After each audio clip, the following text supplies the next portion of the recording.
हाँ बच्चों, के मौर्य क्लासेज में आप लोगों का स्वागत है।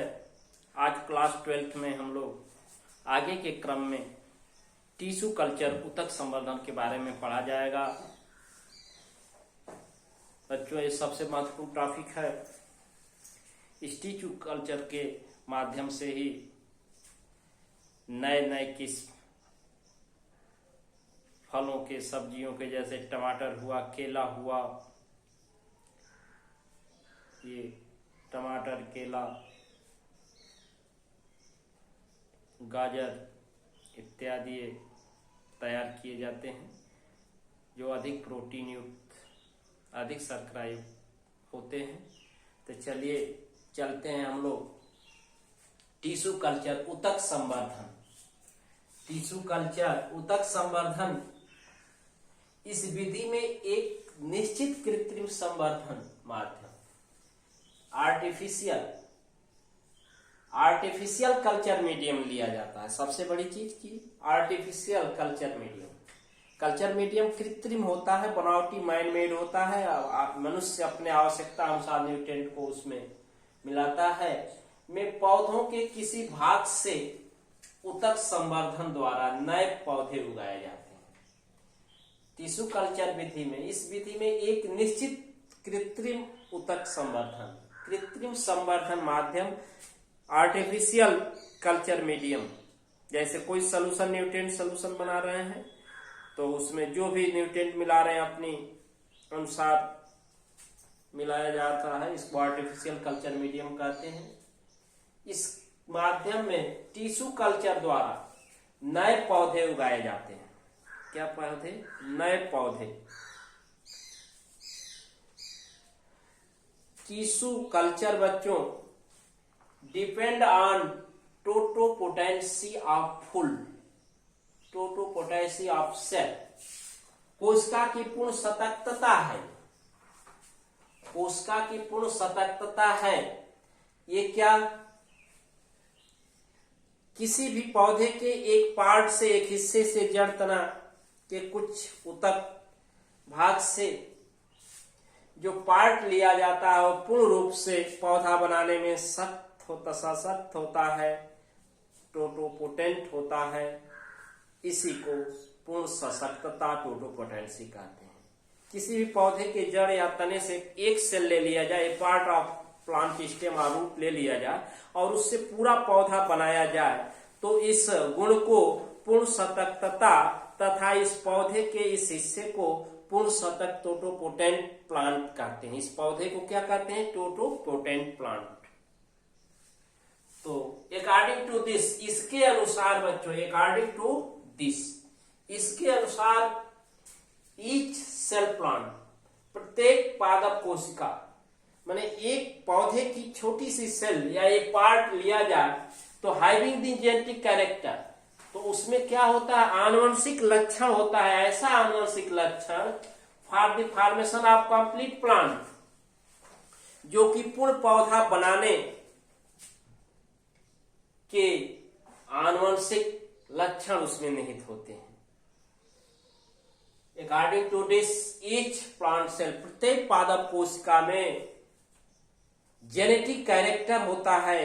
वो कैसा जेनेटिक कैरेक्टर? वो प्रत्येक कोशिका एक पूर्ण पादप प्लांट, कंप्लीट पादप का पौधा, कंप्लीट जो है प्लांट बॉडी बना सके।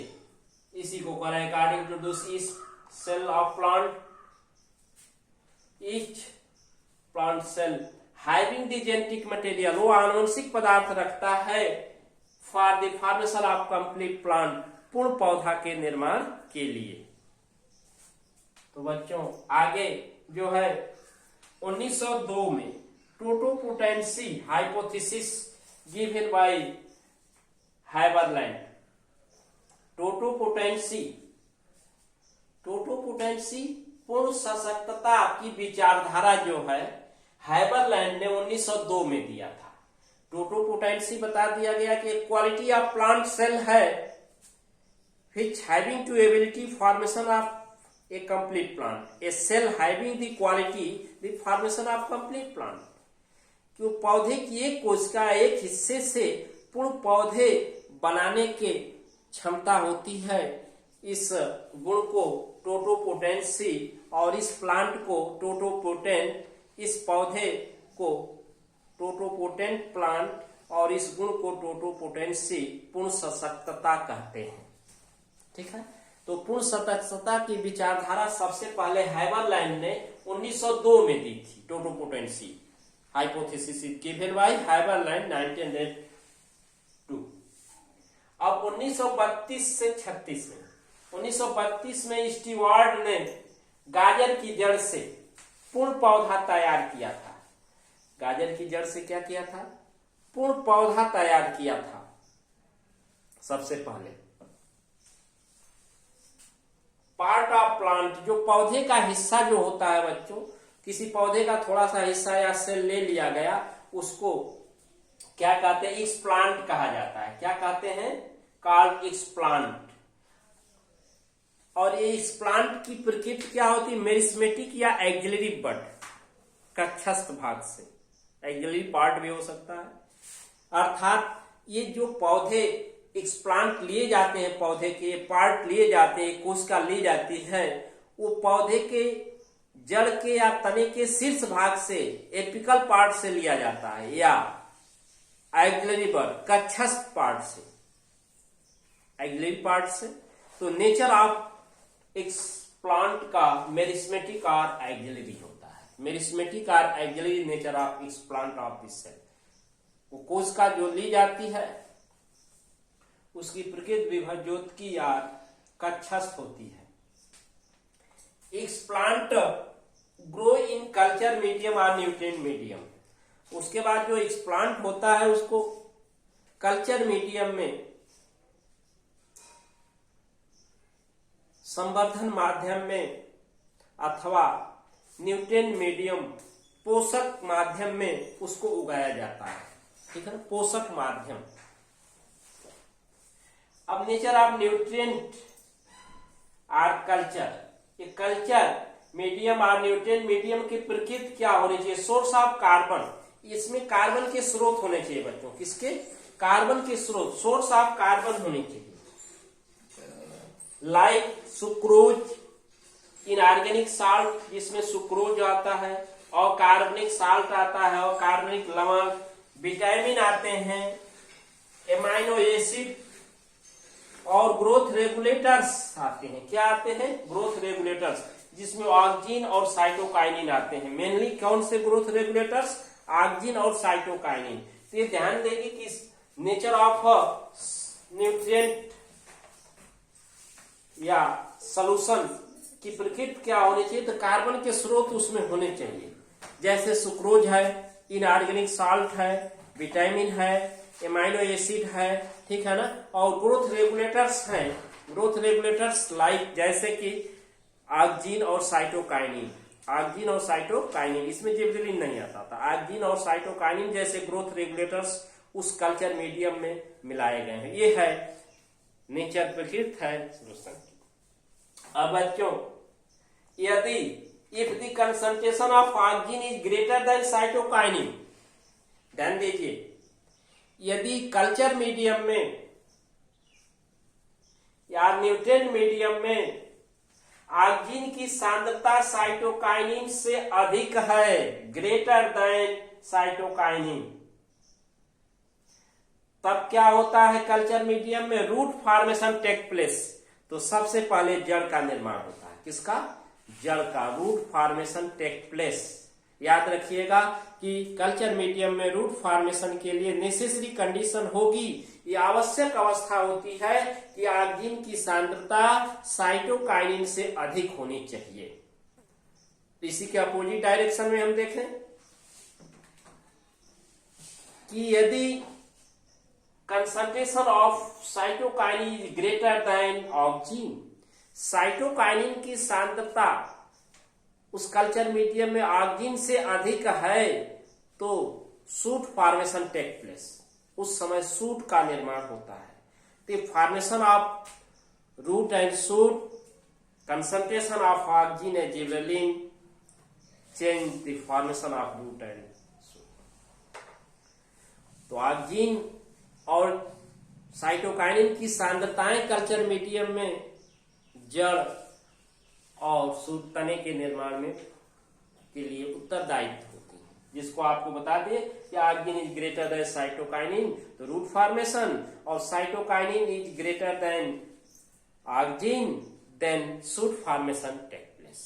इस तरह से बच्चों ये कल्चर मीडियम में इस विधि के माध्यम से किसी पौधे के एक छोटे से हिस्से से, एक ऊतक से, एक पार्ट से हजारों जो है पौधे, एक समान हजारों पौधे तैयार किए जाते हैं। इसकी विधि जो है माइक्रो प्रोपोगेशन, सूक्ष्म प्रवर्धन कहलाती है और इन विट्रो कल्चर, और इनको सोमा क्लोन कहते हैं। क्या कहते हैं? सोमा क्लोन। सोमा क्लोन क्या है? Thousands plants which form by the tissue culture A part of plant, वो हजारों पौधे जो एक पौधे के कोशिका या ऊतक या एक हिस्से से तैयार किए गए हैं। इस विधि को माइक्रो प्रोपोगेशन, सूक्ष्म प्रवर्धन और सोमा क्लोन कहते हैं, क्योंकि in this condition somatic cell hybridize to each other. दही कोशिकाएं एक दूसरे से, दही कोशिकाओं के संकरण से a large number of plant obtain, बहुत से पौधे तैयार किए जाते हैं। तो बच्चों हम लोग माइक्रो प्रोपोगेशन के बारे में अब पढ़ेंगे, सूक्ष्म प्रवर्धन। हाँ बच्चे, अब आगे हम लोग इसमें माइक्रो प्रोपोगेशन, सूक्ष्म प्रवर्धन पढ़ने जा रहे हैं। हजारों पौधे टिश्यू कल्चर के द्वारा तैयार होते हैं, जो आनुवंशिक रूप से मूल पादप के समान होते हैं। ठीक है ना? माइक्रो प्रोपोगेशन में होता क्या है? हजारों पौधे, एक पौधे के एक भाग प्लांट लेकर के उसको टिश्यू कल्चर के द्वारा, ऊतक संवर्धन के द्वारा जो है हजारों पौधे तैयार किए जाते हैं, थाउजेंड प्लांट फॉर्म किए जाते हैं, जो आनुवंशिक रूप से रंग, रूप, रचना, जीन की दृष्टि से एक समान होते हैं, मूल पादप के समान होते हैं। इसीलिए इनको सोमा क्लोन भी कहते हैं। क्या कहते हैं? Soma clone. Soma clone on the basis of somatic similar structure of parents. पैतृक लक्षण इसमें क्या होते हैं? बाहर से देखने पर एक समान होते हैं, इसीलिए सोमा क्लोन। इस विधि द्वारा, सूक्ष्म प्रवर्धन द्वारा, बाय दिस मेथड टमाटर, केला, सेब के पौधे मानव आर्थिक दृष्टि से तैयार किए जाते हैं, जो व्यापारिक रूप में कार्य उठाते हैं। अब बच्चों साइब्रिड एक है। साइब्रिड धान एवं गाजर की साइटोप्लाज्म में साइटोप्लाज्मिक हाइब्रिडाइजेशन के फलस्वरूप इस विधि, साइब्रिड विधि में, साइब्रिड धान एवं गाजर के साइटोप्लाज्म में साइटोप्लाज्मिक हाइब्रिडाइजेशन कराया जाता है। टोमेटो, आलू और टमाटर के प्रोटोप्लाज्म को लेकर उसमें प्रोटोप्लाज्मिक हाइब्रिडाइजेशन करा दिया जाता है, लेकिन फेवरेबल कंडीशन न मिलने के कारण ये प्रावस्था असफल रही। अब बच्चों इस एसेक्सुअल प्रोसेस द्वारा, अलैंगिक प्रजनन विधि द्वारा हजारों पौधे तैयार किए जा सकते हैं, जो आनुवंशिक रूप से, जेनेटिक कैरेक्टर की दृष्टि से, आनुवंशिक लक्षण की दृष्टि से एक समान होते हैं और मूल पादप के समान होते हैं। इस विधि को क्लोनल प्रोपोगेशन कहते हैं। इसी को क्या कहते हैं? Clonal propagation. इसी को क्लोन, हजारों की संख्या में तैयार होगा और उससे उतने पौधे तैयार हो जाएंगे, तो क्लोन की बात। और इस तरह से तैयार पौधे की विधि को क्लोनल प्रोपोगेशन कहते हैं। या पात्रे संवर्धन इन विट्रो कल्चर में, इन विट्रो कल्चर के अंतर्गत एक अस्वस्थ पौधे से सेल लेकर, टिश्यू लेकर ऐसा पौधा तैयार किया जाता है जो विषाणु, जीवाणु रोगों से सुरक्षित हो, स्वस्थ पौधा तैयार किया जाता है और इस पात्र संवर्धन से अधिक पौधे तैयार किए जाते हैं। इसी को माइक्रो प्रोपोगेशन या सूक्ष्म प्रवर्धन के नाम से जाना जाता है। देखिए बच्चों, सबसे पहले जो वैज्ञानिक हमने कहा कि स्टीवर्ट और उसके सहयोगियों ने सबसे पहले गाजर की जड़ से फ्लोएम की दो सेल ली। गाजर की जड़ से फ्लोएम वैस्कुलर टिश्यू फ्लोएम से दो सेल ली और उसको कल्चर मीडियम के लिए नारियल के द्रव में रखा। नारियल के द्रव में रखा तो उसको इस प्लांट को उसका थोड़ा सा भाग जो रखा गया, इस प्लांट को ग्रो कराने के लिए नारियल के द्रव में रखा गया माध्यम में। तो कुछ समय बाद देखा गया कि उस पर कैलस, स्टीवर्ट ने देखा कि उस पर कैलस दिखाई दे रहा है और कुछ समय बाद देखा कि उस पर एक तैरती हुई संरचना दिख रही है। तो उसको स्टीवर्ट ने और उनके सहयोगियों ने एम्ब्रॉयड नाम दिया। क्या नाम दिया? एम्ब्रॉयड। और उस एम्ब्रॉयड से एम्ब्रियो तैयार हुआ और उस एम्ब्रियो से एक प्लांटलेट तैयार हुआ और प्लांटलेट से पूर्ण गाजर बन गया। ठीक है ना। इस तरह से टोटोपोटेंट प्लांट पार्ट और टोटोपोटेंसी एक पौधे का वह हिस्सा पूर्ण सख्त होता है जो उसी तरह के पौधे बनाने में सक्षम होता है। इस गुण को टोटोपोटेंसी पूर्ण सशक्तता कहते हैं, जिसकी खोज आपको हैमरलैंड नामक वैज्ञानिक ने किया था, 1902 में किया था। इस तरह से हम लोग टिश्यू कल्चर के बारे में पढ़ा गया। आइए स्टीवर्ट के अनुसार जो प्रयोग है कि गाजर की फ्लोएम की 2 सेल्स लिया, इसको इसके एक्सप्लांट को लिया और उसको कल्चर मीडियम नारियल के पानी जैसे मीडियम में रखा तो देखा कि कुछ दिन बाद उस पर कैलस बन गए हैं और कुछ दिन बाद उस पर तैरती हुई संरचना दिखाई दी, जिसको इन्होंने एम्ब्रॉयड नाम दिया। क्या दिया? एम्ब्रॉयड। और उससे एम्ब्रियो बन के और पूर्ण पौधे गाजर बन गया। आइए चलिए देखते हैं कि इसका किस तरह से प्रोसेस फिगर का है। तो आगे इसको हम लोग ध्यान ले रहे हैं। तो फिगर के रूप में देखिए बच्चों, फिगर में पूर्ण रूप से देखें। सबसे पहले गाजर से एक्सप्लांट लिया गया, एक छोटा सा टुकड़ा लिया गया है जो दिख रहा है और उसको एक्सप्लांट इन न्यूट्रिएंट मीडियम में रखा गया है, नारियल जैसे पानी में टप में रखकर। ऊपर एक तैरता हुआ भाग दिख रहा है। फिर इसकी सेल इलांगेटेड हो गई है जिसको कैलस कहा गया और एक कैलस से एम्ब्रॉयड बन जाता है और एम्ब्रॉयड प्रोलॉन्ग करके ग्रोथ एंड डेवलप होकर के एम्ब्रियो का निर्माण कर लेता है। देख रहे हैं फिगर में इलांगेटेड एम्ब्रियो हो गया और एम्ब्रियो को से प्लांटलेट ये टेस्ट ट्यूब में परखनली में इसको उगाया गया और इससे एक पौधा बना जिससे एक पूर्ण गाजर प्लांट बन के तैयार हो गया। तो बच्चों, इस तरह से इस टिश्यू कल्चर के द्वारा जो हम क्या करते हैं कि अच्छे गुण वाले प्रोटीन युक्त, शर्करा युक्त, विटामिन युक्त अधिक से अधिक उन्नतशील जातियों की निर्माण करते हैं। प्रोटोप्लाज्म के संयुग्मन द्वारा, साइटोप्लाज्म के संयुग्मन द्वारा और माइक्रो प्रोपोगेशन द्वारा या इनविट्रो कल्चर पात्रे संवर्धन द्वारा जो है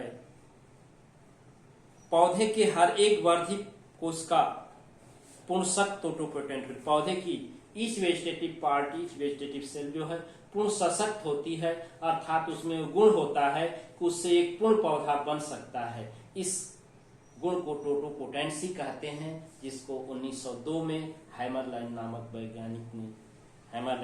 वैज्ञानिक ने दिया था, टोटोपोटेंसी हाइपोथेसिस को। तो बच्चों, पूर्ण वीडियो को पूर्ण रूप से देखें, बहुत ही महत्वपूर्ण टॉपिक है। नोट्स तैयार करें, आपका टेस्ट जो है होगा उसकी सूचना हम दे रहे हैं। Thank you.